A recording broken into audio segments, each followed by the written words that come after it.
Christopher Lee. Thank you so much for being on Flute Unscripted. Not a problem. It's so nice to be here. It's so nice to be chatting with you after I've watched all of the episodes, and Oh, that's so it's kind. really an honor to be on here with you now. So I feel like I just wanted to kind of go back in time a little bit and learn a little bit more about you, and kind of pick your brain about the transition that you went through from playing with the Toronto Philharmonia. That was from like 91 to 2013. Mm-hmm. And how was that time with them? And then what ultimately led you to kind of do a lot more focus on master classes and recitals, which you're really well known for today?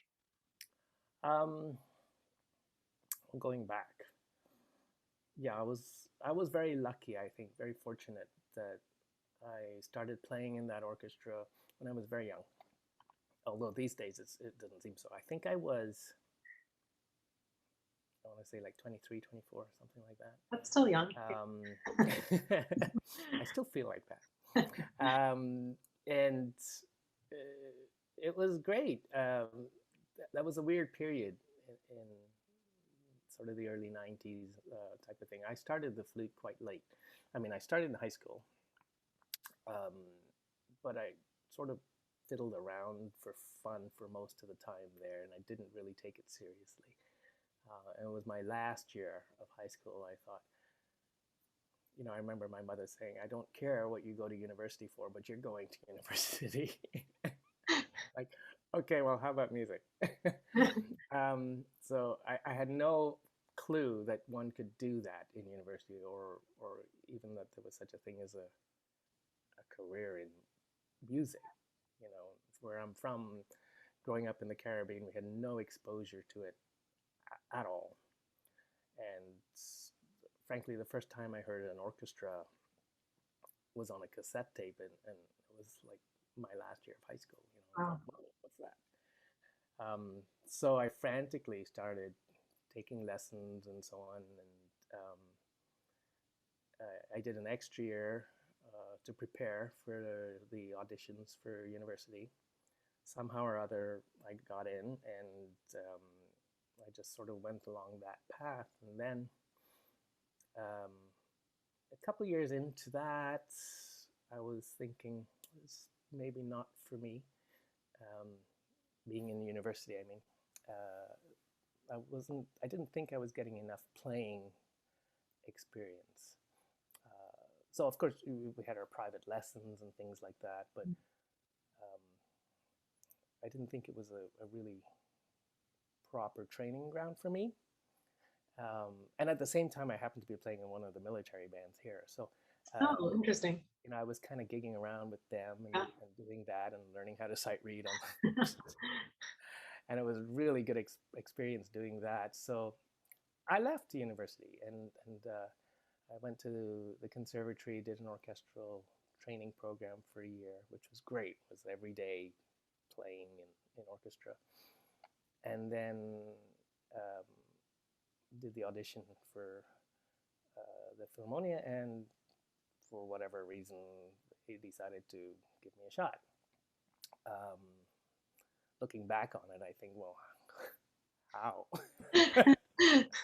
But anyway, so started there, and the orchestra went through a lot of changes over the years, and um, but it was really good experience. So I basically kind of learned on the job, Yeah. um, and I had a Like it was fabulous. like schooling in its own way, like another. It was. Yeah. It really was, and the people in my section were much more experienced than I, and so they were great sort of teachers to every step of the way, and they were amazing people, just so kind.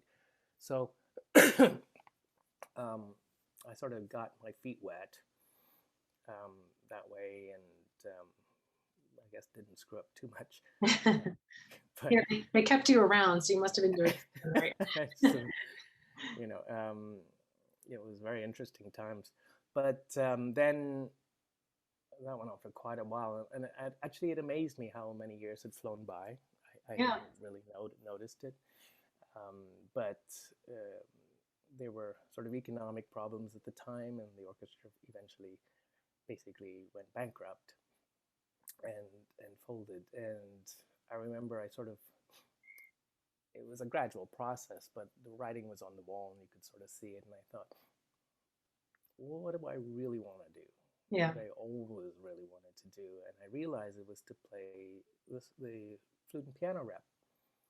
Um, and I always had that plan in mind that one day I would stop with the orchestra and go about this path. But that one day never had a date, you know. So after 20 something years, Right.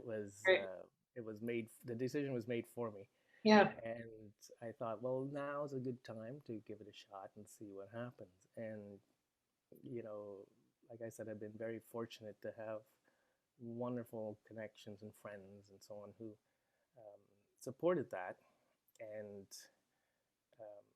really opened up things to help me have at least a chance of going that route. And it's Yeah. been wonderful. It's been absolutely fantastic. Like it's always what I wanted to do. And so, you know, when you're sort of in your element, you feel really comfortable.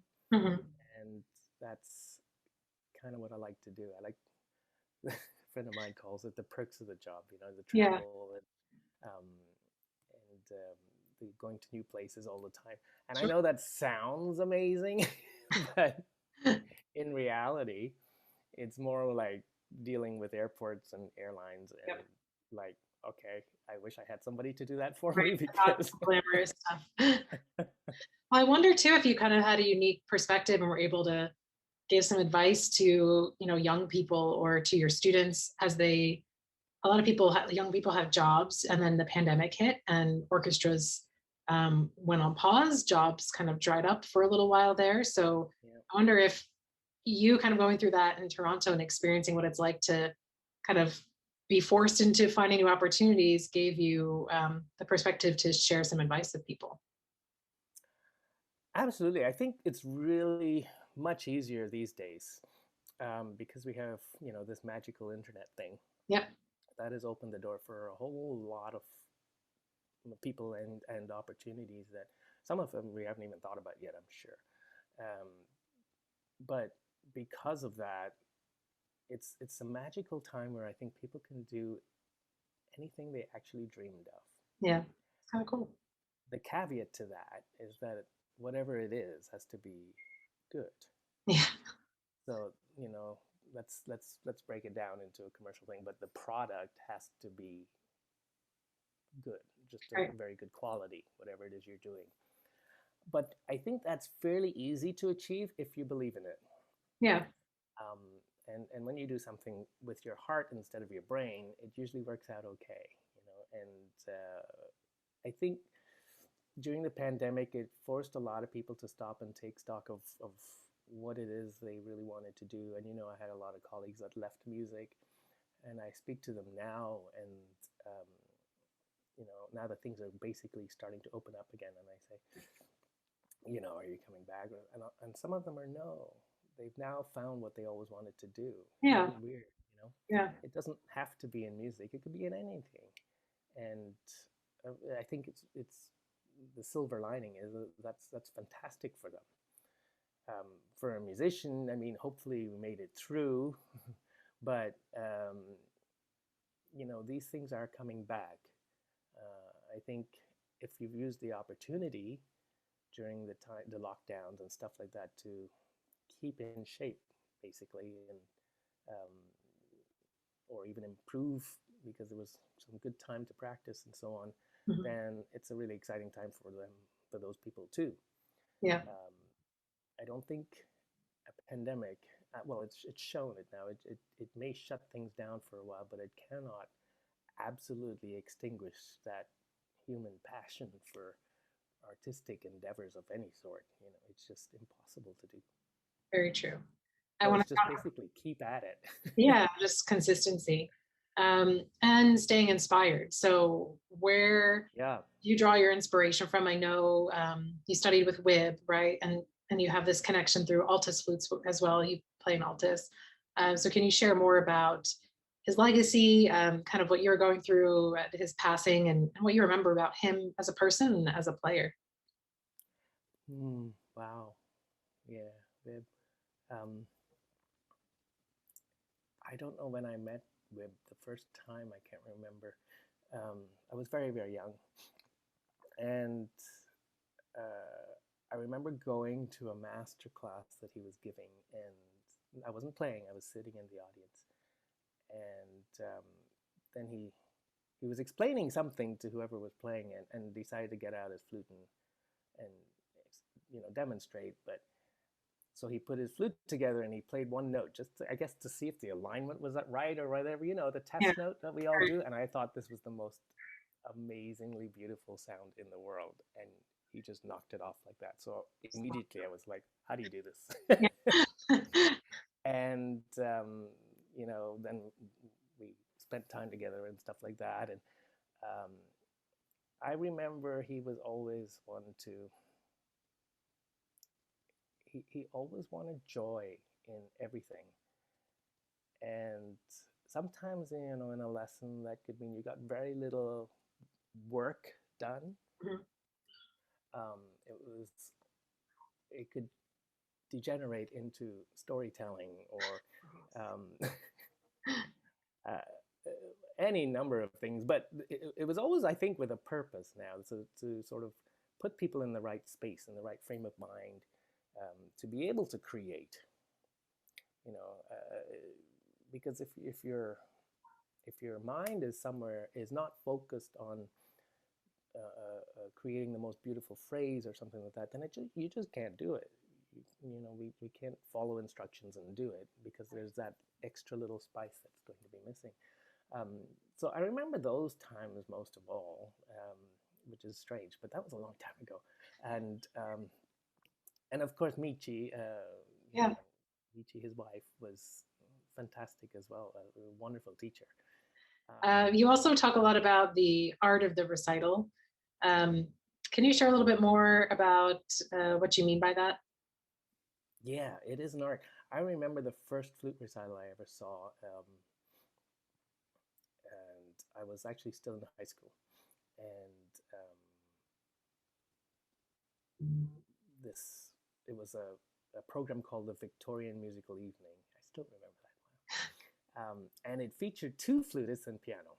So one of the flutists was a lady called Margot Rydell, from here in Toronto, who was incidentally a former Wib student as well.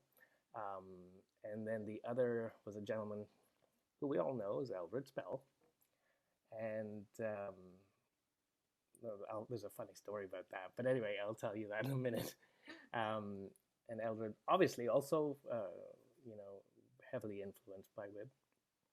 Um, and they played. And I remember my impression being, when they walked out, oh, the flute is so small. Like, I was a little guy. I'm still a little guy, and the flute to me is like this huge clunker thing. Um, and they came out and it looked so elegant, and it was, for me, the perfect balance of sound: a piano and a flute. Everything is so crisp and clear, and um,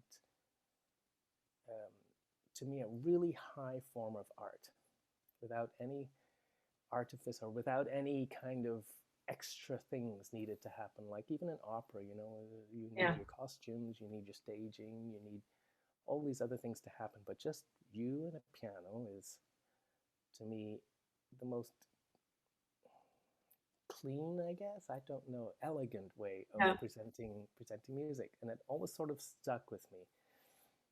But over the years, I've kind of gotten to the point where I'm usually this is like Flutes Unscripted, right? So I can say anything. Right. I'm usually I usually get really bored at flute recitals, um, and for several different reasons. But I think presentation is one, and I thought there has to be a better way of doing this that can actually connect with the audience a little bit more. And I looked around at my other colleagues, not in classical music, but in other forms of music. I looked at how they performed, jazz musicians, they're up there, and it's like everybody in the audience is relaxed and they're bopping along. Right. Um, of course, that happens in pop and rock, every other concert and stuff like that. So why is it we don't look at that in classical, quote unquote, classical music and take some lessons from it? So I thought, well, the first thing that I noticed that was a hindrance was the music stand. To me, I saw a lot of people reading off the score, reading music while they were performing. And that's where their communication went, right into the stand. Yeah, kind of like a barrier. It is. It's a huge barrier. And it's kind of like going, just watching somebody read a book. Yeah. Like, right. As opposed to an actor on stage who's delivering the lines and at you. And I thought that maybe we can change. So definitely, for instance, memorization of the program has to be there, and as best as possible. And I think this all also ties in very nicely to the Whole Musician, which is the organization that you're a co-founder of and on faculty with. So what was the inspiration behind that organization, and how has it evolved over the years? It was here in Toronto, and we were having a flute convention, and we were all sitting around the dinner table talking about our schooling experience, and realizing at the same time that it was, even though most of the rest of them went through all the way up to their final doctorates and stuff, we were all realizing that none of us felt that we got what we needed from it, and that we wanted to try and do something about that for future students. So we realized that we all had these different life experiences and different other sort of abilities related to but outside of music, and it was almost an instantaneous thing. We're like, well, that's a curriculum right there. We can form that together. No problem. We can do this and do that and the other. And that's basically how it started. We could offer all these other things that we felt we were lacking in our education, and do it much more easily than trying to rework an entire institution. These things, right? Well, move like, and now now you can supplement other institutions and their programs by doing what you do, which is traveling and having seminars and workshops and going to different colleges and universities. Yeah, that's exactly what happens. It's we'll go for a few days somewhere and deliver the program, which is always customized to whatever that institution feels is their students need. And I'm really happy to say that most of the places we go to now, actually looking at their curriculums and stuff, have really branched out and considered other non-direct musical things. Also, the community kind of came behind you in 2018. You went into the hospital. You suffered a heart attack at actually at an NFA convention, right, in Orlando. Yes. It wasn't because of NFA. No. Unrelated. Can you talk a little bit about that? That's scary, and the impact that kind of had on you afterwards and on your performance career and your life. Yeah, that was an unexpected thing. Obviously, who expects this? But it's weird because part of my memory from that time is it's either got gaps or it doesn't exist. So I kind of depend on what other people tell me of things that happened. But yeah, I was really ill. It was first day of NFA was in Orlando, and I hadn't even gone to the convention center or hotel at the time. We were just in our Airbnb, luckily. And I remember we went for Starbucks in the morning, and then we were going to go back and get our flutes and head out. But I wasn't feeling great. So I thought, it's probably just because I arrived late at night. I just needed to have a nap. So I told my friends who were staying at the Airbnb that, I'll just stay and catch them later. They should go. And one of them decided, oh, he'll wait till I woke up or something. So fine. That was the last thing I remembered. So according to him, what happened next was that he came into the room to check on me, and I was already, I was laying on the bed having a nap, but I wasn't breathing or anything. So he flew into panic mode and started whatever and called the ambulance, etc., who fortunately were very close by. Yeah. And so was the hospital. So they got me to the hospital really, really quickly. And so it was basically cardiac arrest, and which is, now I know, different from a heart attack. So the heart attack's like the first step. The second step is where the heart stops. So they revived me after a while. It was about half an hour. And then I was in a coma for 4 days, 5 days, something like that. So yeah, I completely missed the convention. And when I woke up, I had no idea what had happened. But I did remember that I was supposed to do a concert, and oh my God, I'm going to be late. Oh gosh, that's the least of your already gone. Yeah. I know. It's just what popped into my head. Right. So the recovery from that it took a bit of time, and I think I stayed in that hospital for another 2 weeks, maybe 3 weeks, and then came back to Toronto, straight into the hospital here for a couple of weeks, I think. I'm not sure. And there were other sort of complications that happened at the same time, which apparently are quite common. But one of them, my kidneys had shut down as well. Yeah. So I was on dialysis, and for me, that was the one thing that could make me sort of lose hope, because I wouldn't be able to travel. I wouldn't be able to go places because you have to have dialysis every other day. But fortunately, after a month or so, they woke up again, which is kind of nice and weird. And so then I stopped needing to have dialysis, and everything was starting to fix itself, basically. But it was interesting, like, I was a pretty fit person before, and I thought sort of that was a good shield, if you will, against illnesses like that. But apparently not. So, right. According to doctors, apparently it was because I was fit that I was able to recover quickly, but not avoid it. So, now I understand that. But I remember playing or trying to play the flute the first time, and it just wasn't happening. Nothing. Couldn't even. How long into your recovery did you kind of have that urge to pick up the flute again and try to play? I had it pretty much the day I woke up. I wanted to try. But of course, there wasn't any flutes around me. And, right.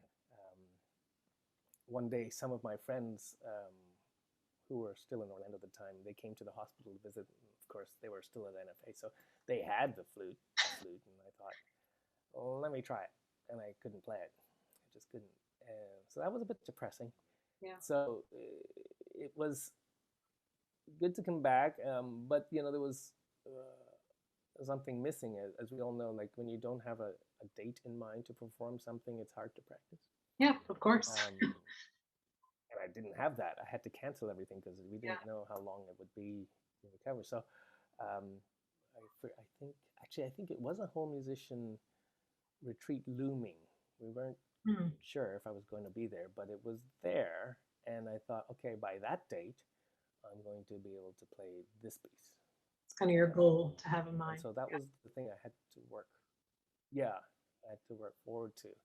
And so I did. And yeah, it was really hard. I mean, it was just a little Bach piece, but uh, it sort of took everything out. But it felt good to sort of be back, even though it's kind of like half back. Yeah. But um, to be back doing something. I wasn't going to do a whole program of anything, but Right. definitely, a few minutes of a piece was fine. Um, and so that really helped. But looking back on it now, what changed? Everything changed. Um, Purpose became a thing. Like, what am I doing? Why? Why? Yeah. And make decisions and making sure that every single thing I do affects somebody else, like in a good way. Yeah. And that's always sort of been a driving force. But um, you know, when I was starting out playing, a lot of people gave me chances, which I look back on now and I think, I don't know why you did that, but thanks. And I think it's my responsibility now to do the same thing. I feel like Um, you want to pay it forward. absolutely, it's like it's an obligation we have, to help in whatever way to make the next bunch of players or whatever smooth their path out at least a little bit. So I try to do that as much as I can with people that I hear, young people that I hear that blow me away. Yeah, you've also made a big impact. And I think that's been seen by everyone that you work with and that knows you. Um, and thank you for sharing your story here today and for being on. It was really great to chat with you and just get to know you a little bit better. Thank you very much for having me. Anytime.